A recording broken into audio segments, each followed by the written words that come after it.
Hi everyone, it's Linda from The Great Paper Caper. I just thought I'd show you a mini that I've just finished. I'm going to send it to my friend Joy, or Zelda as you all know her. So if you're watching, don't watch this until you receive it, Joy. For the whole thing I just used some chipboard that I cut down to size, and I used this wisteria paper pad from Basic Grey. It's got some really beautiful papers in it, but all of the paper is from Basic Grey, and yeah, so I'll just take you through it. So I've just got some ribbon and some lace on the edge. This is actually a little part of a really pretty little necklace that I just took apart.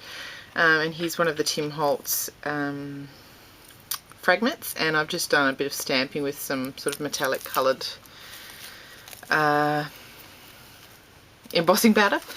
Here's a really gorgeous Prima flower. And I've just inked the edges using Distress ink. I've kept this album pretty much without any words in it, because I just wanted Joy to be able to do whatever she wanted to do with it.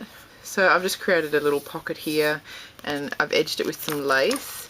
And this is using a Hero Arts heart-winged butterfly stamp, and then I just used some Tim Holtz Distress powder. Then on this side I've just cut a couple of little circles and edged them, and I've used my Martha Stewart leaf punch. I just made little flowers. I thought they were kind of funky. And here I've just made a little, and this is actually made out of acetate, and I've just stamped, I've added paper and I've edged the acetate with more Tim Holtz Distress powder. This is just a plain E-line Prima flower that I've stamped and inked and cut and sort of folded around, and a little brad, so that's just a little open up book. I hope you can see it properly. This video is really hard to work out.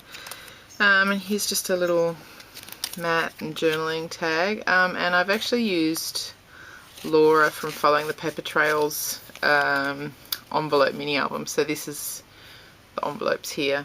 And here I've just stamped I put another piece of acetate that I edged with the Distress powder, and I edged up, inked, and using my French script Hero Arts stamp on the flowers, and then I've just I've put some more Distress powder on the brad.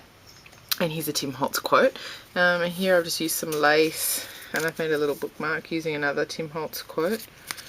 So she could use it as a bookmark if she wanted to, or just keep it as it is. And these, I used one of the new Tim Holtz edge dies, and I actually cut it in half, and then I created these two little tags. Hopefully you can see.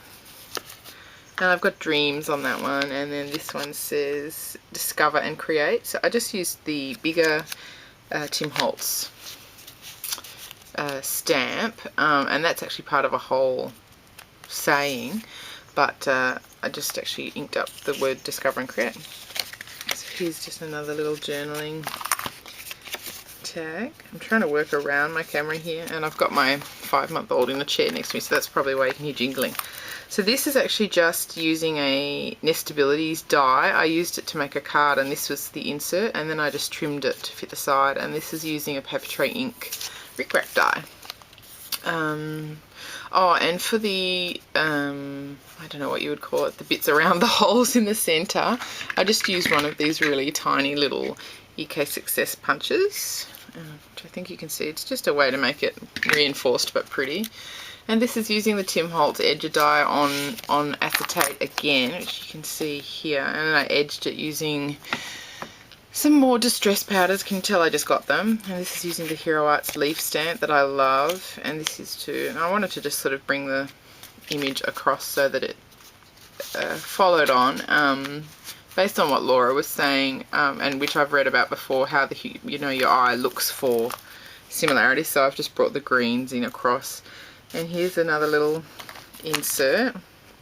It's gorgeous paper. And I was really trying to push myself to use colours that I don't usually use. I don't use a lot of green. Some journaling tags. And for that journaling, those letters, I've actually just used one of these. It's a scallop journal. It's thecraftersworkshop.com.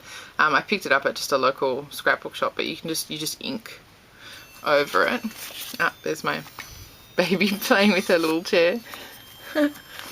And this is incorporating the waterfall card, which I love. that they showed, several people showed it actually. Dawn from Stampin' Up does it, Dawn 5377. And here's another little matte pack, or matte.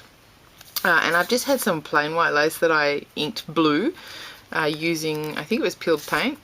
And here's another insert tag, and here's a gorgeous antique looking chair that I got off my new Cricut cartridge, which is called, just a minute, I'll grab it, which is called Sentimentals, this one. I have no idea of why a French looking, a really beautiful French chair is sentimental, but it is. Pretty stamp. And this is the same little French chair, but you can make it into a tag. And I just got this up on 3D pop dots, if you can sort of see. So it sort of sticks out, and it looks like it's a bookmark, but it doesn't actually come out. So it's a bookmark who teases. But I think like most of your, I think as long as most of your pages in a mini album are functional, then you can have a few that are completely non-functional but just beautiful. And